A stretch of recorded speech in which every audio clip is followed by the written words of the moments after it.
안녕하세요. 랜선 클래스 최정아입니다.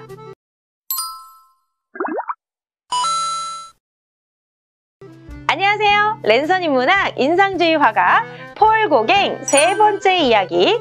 오늘은 새로운 시각으로 사물을 바라보며 자신만의 미술 창작의 세계로 변모하는 폴 고갱의 작품들과 인생에 대해 알아보려고 합니다. 고갱은 가족들과 떨어져서 이제 본격적인 화가의 인생으로 접어들면서 남태평양의 마르티니크 섬에서의 자연을 화폭에 담으면서 자신만의 새로운 미술을 독창성 있게 펼치기 시작했었죠. 그런데 이때 고갱은 예술은 구체적인 사물을 표현하는 것을 뛰어넘어서 추상적인 그 무언가를 위해 자신의 생각을 화폭에 담아내기 시작하게 되죠. 그러면서 고갱은 1888년 7월에 한 작품을 선보이게 되었는데요. 그 작품은 바로 씨름하는 소년들이라는 작품입니다. 이 작품을 그리면서 고갱은 자신의 동료 슈페네커에게 편지로 이렇게 작품을 소개하게 되죠. 이 작품은 페루에서 온 야만인이 온전히 일본 판화의 기법을 그린 그림이야 라고 말이죠. 그러면서 고갱은 페루 리마에서 보냈던 어린 시절 페루의 원시주의에 깊은 관심을 보이며 본인 스스로를 페루의 야만인이라고 지칭하기도 하죠. 그런데 사실 일본 판화의 영향을 받은 사람은 고갱뿐만이 아니었습니다. 고흐 또한 일본 판화인 우키오에에 대한 엄청난 관심을 보이게 되죠. 그럼 인상주의 화가들은 일본 회화의 영향을 어떻게 받았느냐? 이때 당시 대부분의 일본 그림들은 국제적으로 유명한 미술상을 통해서 구입을 하게 되었는데요. 일본의 미술은 그 당시 유럽의 어떤 도시들보다 특히 파리에서 더 크게 유행을 하게 되었고 유럽에 알려지게 되었죠. 그러면서 화가들은 일본 회화의 영향을 받아 색을 평평하게 사용하게 되었고 비대칭적인 구성과 선을 사용해 공간을 적절하게 분할하는 방법 등으로 응용하기 시작했습니다. 이때 고갱은 다시 퐁타방 지방에서 거주를 하면서 진정한 대가가 되기 위한 열정적인 수련의 과정을 보내게 됩니다. 그러면서 고갱은요, 세계조화, 세계대조법, 그리고 그림의 단순화의 필요성을 느끼기 시작하면서 내면의 충동을 시각적으로 캔버스에 묘사하기 시작했습니다. 즉 고갱은 자신이 바라보는 사물을 자신의 방식으로 받아들이고 재해석하면서 그림을 표현하기 시작했던 거였죠. 그러면서 고갱은 독특한 그림을 출품하기 시작했는데 그 그림이 바로 강아지 3마리가 있는 정물이라는 작품입니다. 그런데 고갱은 이 작품을 그리면서 주변 사람들에게요, 나는 1888년 그림의 양식을 위해서 모든 기교와 색을 버리기로 했다라고 말을 합니다. 그러니까 지금 보시는 강아지 3마리가 있는 정물이라는 작품은 기교와 색을 모두 버리고 그린 첫 작품이 되었던 것이었죠. 지금 보시는 이 그림에는 세 그룹의 과일, 유리잔, 강아지가 나란히 놓여 있는데 뭔가 밑으로 쏟아질 것 같은 불안한 상태처럼 보이진 않으세요? 보통 그림을 그리면 테이블은요, 수평을 이루어야 되고요. 정물은 빛과 명암 그리고 원근법을 활용해야 하는데 그런 기본적인 구도를 모두 버려진 그림이었죠. 그러면서 자신의 동료인 슈페네커에게 편지를 쓰며 자신의 그림의 세계관에 대해 적어 내려갔습니다. 친애하는 슈프, 한 가지 충고를 하자면 자연을 지나치게 가까이 보지 말고 어떤 것을 창조할 것인가에 대한 고민을 더 깊이 하도록 해봐. 왜냐하면 예술은 추상적인 거야. 자연 앞에서 꾸미며 추상을 이끌어내는 것이 중요하다는 것이지. 그러면서 고갱은 또 하나의 걸작을 탄생시켰는데요. 이 작품은 바로 설교 후의 영상, 천사의 씨름하는 야곱이라는 작품입니다.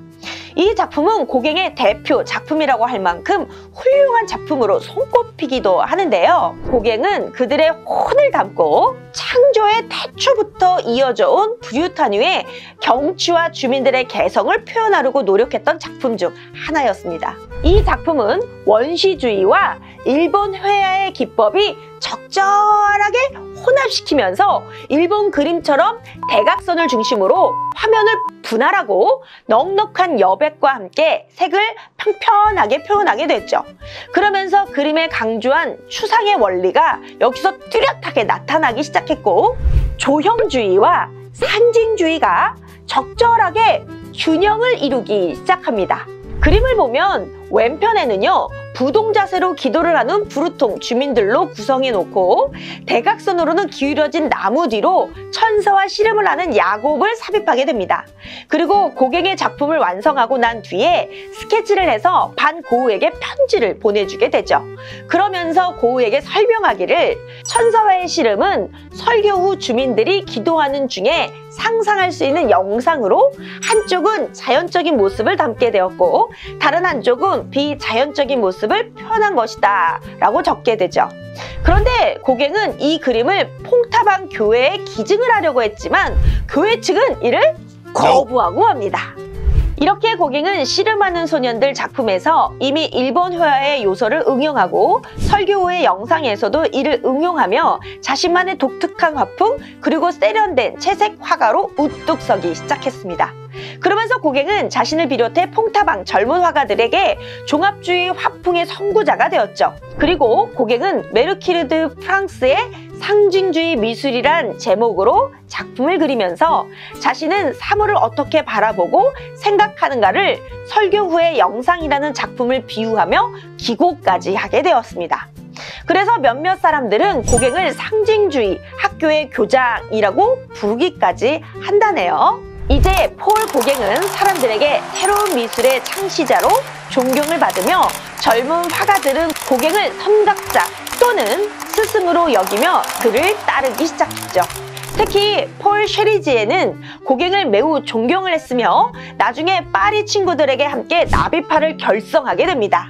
그런데 나비파는요, 나비스라는 히브리어로 예언자들이라는 뜻을 지니고 있습니다. 즉 이들은 예술가들은 스스로 예언자임을 선언하고 아르누보 양식을 발전시키기 시작하게 되었죠. 그러면서 그들은 사물을 기존의 방식이 아닌 새로운 방식으로 그림을 표현했는데 아주 재미있는 일화가 하나 있습니다. 어느 날 고갱의 가르침을 받기 위해 들판으로 야외 수업을 떠나게 되고 그림을 그리게 되었죠.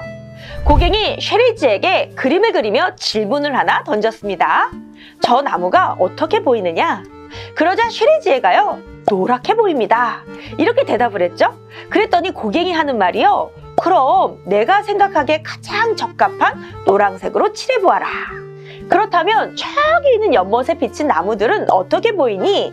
그러자 쉐리지에는요, 파랗게 보이는데요? 그랬더니 고갱이 그렇다면 두려워하지 말고 가장 순수한 파란색으로 칠해보아라.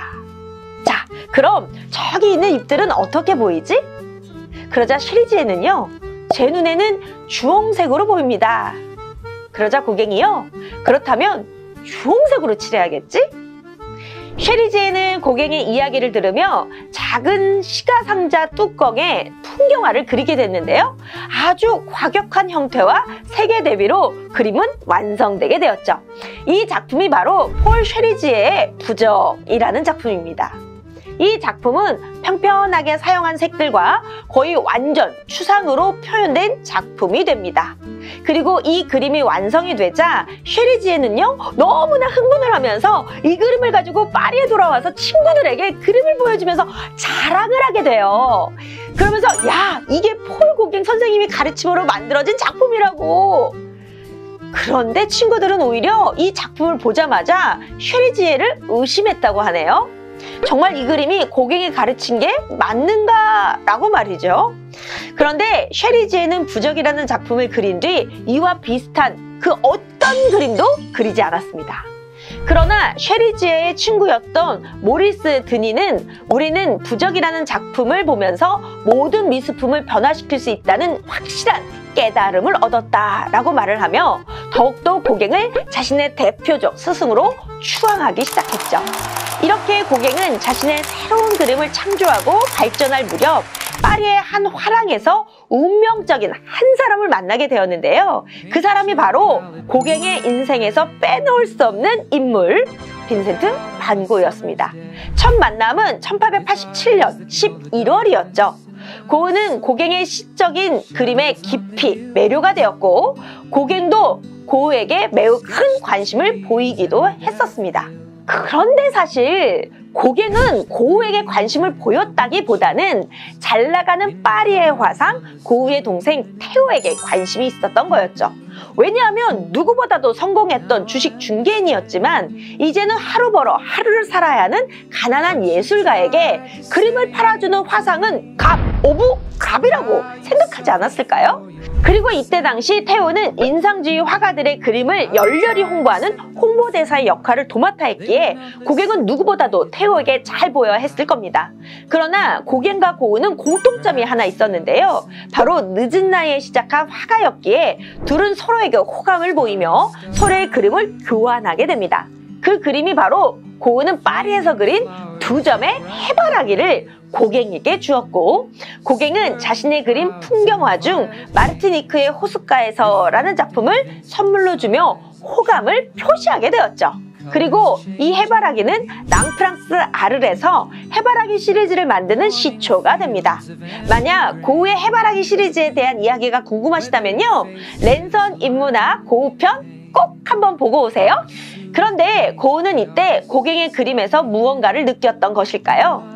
이제 막 네덜란드에서 예술의 도시 파리에서 화려한 색채와 인상주의의 화풍을 만나며 그림을 그리는 늦가기 화가 고우에게 그동안 자신이 생각하지 못했던 새로운 시도를 하며 그림을 그리는 고갱은 자신의 또 다른 스승으로 느꼈던 건 아니었을까요? 고우는 고갱에게 새로운 제안을 하나 던집니다. 그건 바로 화가 공동체였죠. 그리고 고갱은 고우의 제안을 받아들이고 이 둘은 운명적 갈등 속으로 휘말리게 되었습니다.